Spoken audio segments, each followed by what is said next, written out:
Hi and welcome to this time lapse. So the first thing I did in my first session was create an orange underdrawing or painting. I always love to use different hues of a color even for the underdrawing. I think it makes it much more interesting. Sometimes I use not the greatest brushes and as you can see end up picking out brush hairs that get stuck because that's really annoying.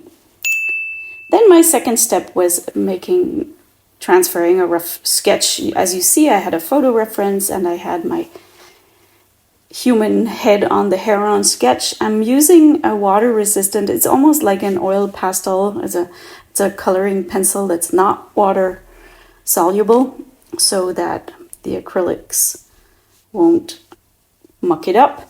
I also had photo references, of course, for those flying herons in the background, and here's some inspiration from Japanese style waves, I guess.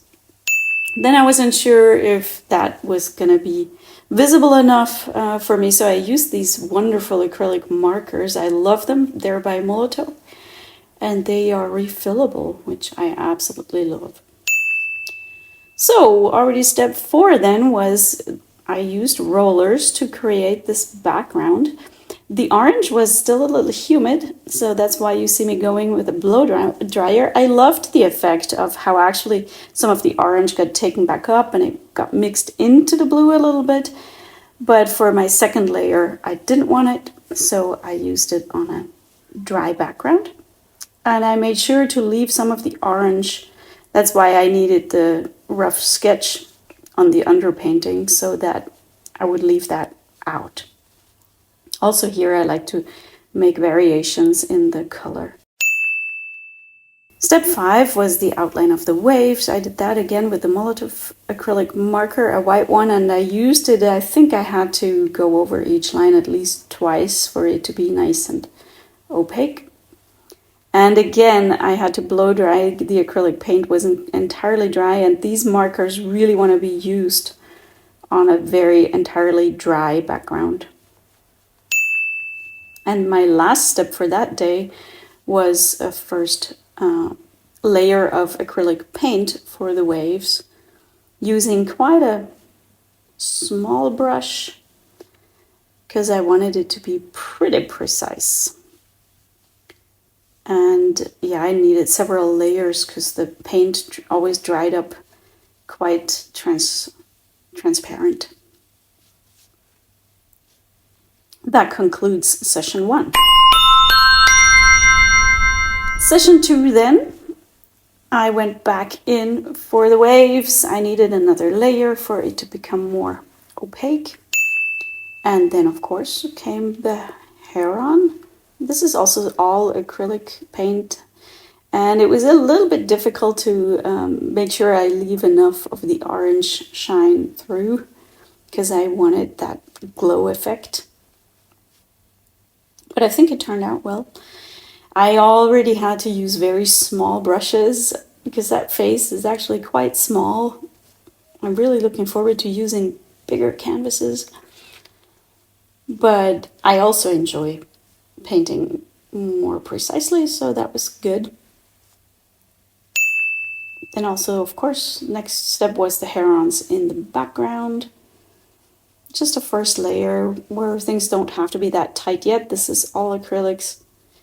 Making sure I got some brights and darks in place and went over the waves again. My third session was already oil paint. So mainly that was highlights and darks.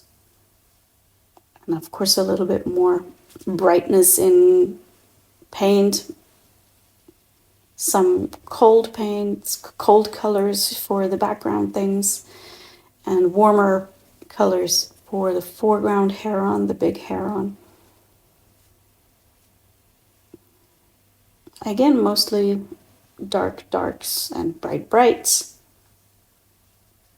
I think I also glazed over the waves a little bit in that session. And here's a bit of a close-up.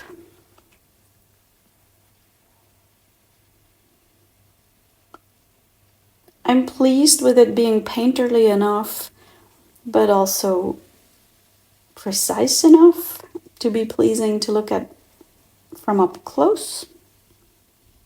I'm also liking the orange that I managed to leave visible.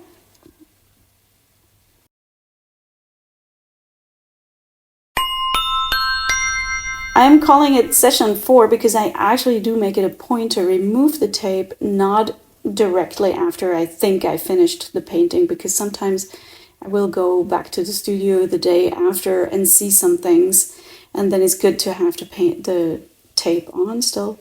But in this case, I was pleased with it, and thanks for having painted over it with acrylic medium actually before even painting the orange.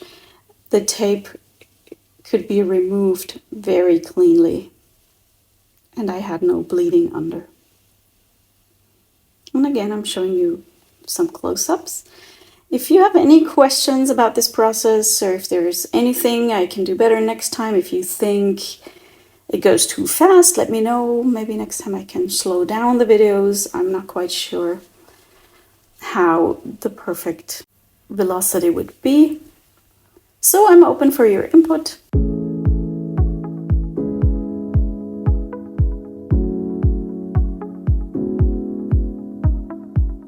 Thank you so much for watching. You can subscribe to my channel, but you can also subscribe to my newsletter on my homepage. And of course, you can follow me on Instagram.